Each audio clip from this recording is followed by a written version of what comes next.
Now, practice counts, so we got a week of practice, and that you don't just get a pass to the next week. You got to go practice well. That's just the nature of it, and it's the same at every single position. Otherwise, we just take the week off and show up in College Station and go play. So it all matters. How you play and then how you practice is certainly something that determines everything when it comes to your opportunity. Coach, given how close it is, how difficult is the decision going to be? Not just who starts, but who plays how much and when next week? It's such a big road game for you. I don't think it's very difficult at all. Just guys we'll go practice, and hopefully we'll continue to play like we did today. Play well, execute a little bit better, a little cleaner, be a little more precise early, and as we continue forward, certainly in an opportunity, a game like this one next week, we're not going to have much room for error. These are huge games on the road, game day. Texas A&M will be an incredibly talented team, and it'll be a huge challenge for us. My expectation is whoever's in the game, they play a winning performance of football. Was the plan to bring Trevor in when you did, or were you kind of waiting to see how the game unfolded? No, we had a plan. We had a plan going in. That was what we planned to do. How would you assess Trevor's aptitude with other people who played their first game as a true freshman? He's way up there. He's as good as I've been around from just a freshman standpoint. His ability to absorb what we're doing. Now, he was a mid-year. He did come in January, so he's not like a guy that just got here in July. But still, I've had guys that were mid-years that just weren't quite where he is. I mean, he just has a great foundation of football knowledge, and he's got a high aptitude for the game. He's very, very gifted and special in that area. Sticking with Trevor, we've heard a lot about his ability to move on from adversity to adversity and bounce back. So after that first series, when he takes a sack, gets hit on the QB run, how'd you see him react on the sideline, and what'd you notice about him in the following series? Oh, we were just fixing the play. That was a bust. That was just a screw-up. That wasn't a sack. That was a run call, and the ball was supposed to be handed off. So I guess it went down as a sack, but that's not a sack. Hard to put a sack on that one. We're supposed to be handing the ball off, and we got nobody to hand the ball off to. So it was a mess. That was a mess. We had one sack, and that was an MA on our tight end. So thought our line protected well, and but that was a disappointing play. But just let's fix it. Let's move on. I mean, no big deal. I mean, he missed a couple of throws. He had one wide open across the middle, and just missed it, but came right back and went to the next play. I mean, that's just what you do. I mean, there's nobody going to go play perfect. I don't expect them to play perfect. I just expect them to play well, play winning football. Chad Smith and Joe Lewis both helped off the field today. Can you give us an update on both those guys? Yeah, I think they're both okay. I didn't really get anything from Danny on anybody from anything that sounded like they would be out for a while. It may change tomorrow, but everything was very positive from a player personnel standpoint. We were able to hold Milan today. That was good. That we didn't have to play him. I think that's just. I mean, he's much better. Felt good today, and so it was good that we didn't have to use him. And then we were Noah. I think Wednesday got like a stinger. And so he wasn't able to go today. That was kind of unusual. That was out of the blue. Didn't really know about that till Thursday. So we held him today. And then Chris Register, same thing. I think he got banged up and rolled his ankle on Wednesday in one of the inside drills. And same thing, just wasn't able to go today as well. But nobody with anything serious. Say that again? The freedom with the ability to play who you wanted. Yeah. We didn't have to worry about it.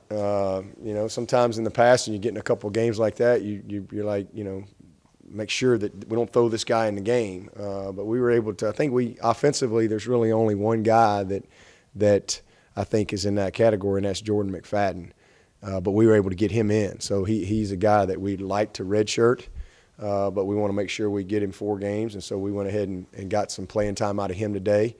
And then defensively, I think we ended up holding Skowski today, Darnell, Maskell, and seemed like there was one more. Can't remember, but it was just a really few guys. Everybody else really, we were committed to getting them in the game if the opportunity presented itself. Justin and Darnell, is that something for later in the year? Yeah. We'd like to have those guys a little more prepared and a little more ready, as opposed to we want to play them in a base defense type of game. That's a hard game. That's a hard game if you don't know what you're doing and you haven't been able to practice all week and get the reps to do that. So it wouldn't have been very fair to put those guys in there in that situation. Coach, you mentioned Talking about special teams and defense and how the offense gradually got things going later in the game, how much more encouraged are you going into a big road game with Texas A&M, or is it more we have a lot of work to do because of the nature of the game? Oh, we certainly got a lot of work to do, but I thought today was a good start. I mean, there's no question. I mean, it was a really good start. We had a lot of big plays.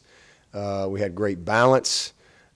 We spread the ball to a lot of people. A lot of new people showed up. We hit some big plays down the field. We protected our quarterback well. I mean, there was a lot of positives in the game for sure, but again, the margin for error gets much smaller when you're talking about going on the road, playing a team that's almost like another opener because you still, we watched them the other night, but you still don't know a lot about them. And, so hopefully, they'll know a little bit more about us than we do them. Whole new coaching staff, et cetera, whereas we've got a lot of returning people. But we're excited about it. I mean, it'll be a great, early test, and we'll kind of check the oil and see where we are. But the precision and the details will have to be really sharp next week in that environment to have a chance to win the game. Coach, you mentioned Cornell Powell. He not only had the couple of big plays, but you also targeted him on the fade route on third down in the first quarter. We didn't hear a whole lot about him during camp. Was today just kind of indicative of what you saw from him in camp and expect to see more of the same? Yeah, I mean, he's had an excellent camp. I mean, he's been very consistent.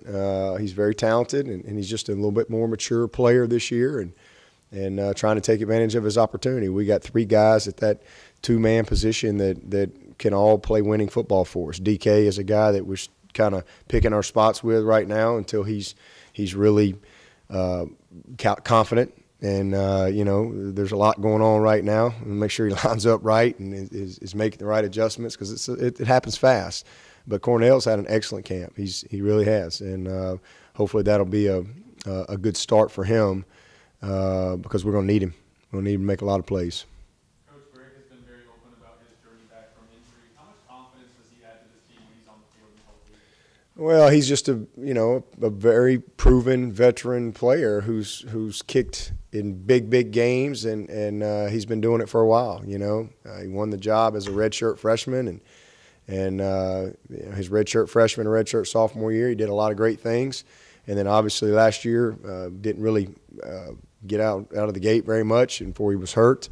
So when you're talking about a kicker and you tear your ACL in your kicking leg, that's a tough task to overcome. And he put tremendous amount of work in.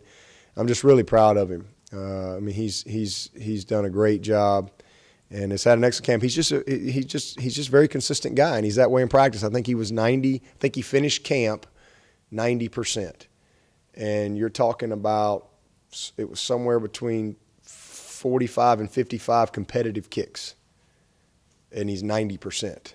And I'm talking about kicks from all over the place. They all count. So just really, everybody's got a lot of confidence in him. And so he just had to go re-win the job. We didn't say, hey, you're the starting kicker again. He had to go win the job, and he did. I mean, the next guy was like 70-something% on the same amount of kicks. So it was really clear cut. So it's good to see him get the fruits of his labor. And like I said, get off to a good start and hit those two, especially that long one. And that was another thing I was encouraged with today. We got to work a few things and do a few things that I was disappointed on the sky punt. We get a great punt, and dadgummit, if we don't down the ball, I mean, and so but we need that work. I mean, we drill that, we work that, and we go down there and we don't catch the ball, and then we don't get our back to the goal line, and so those are things that could cost you in a tight game. Instead of the ball being on the 2, it's out there. That's a different deal. So we got a chance to work some things. I'm glad we got the kick return opportunity there at the end of the game. The first one we didn't get an opportunity. It was kicked deep, so we got a chance to get a little bit of work and get some things on tape, some things we've been working on. And so, like I said, good. Got fourth down. We had a couple fourth down situations for us, offensively, and then same thing on the defensive side. So we had some good situational stuff. Had a 2-minute drive. Had some backed up coming out situation. Had a little bit of goal line inside the 5 green zone area. So we had a little bit of everything that we were able to work on today. Kelly, you talked about special teams, and you mentioned to us in the last couple of weeks how Pollard had won that job. Yep. What's it like to have a kicker that can do that for you and be an extension of your defense and give you a 75-yard field every time you turn around? I kind of like it. It's been a while since I've had a guy like that. I mean, it's pretty neat. I mean, it's just, he's a little bitty guy, man. And he just, pow, the ball explodes off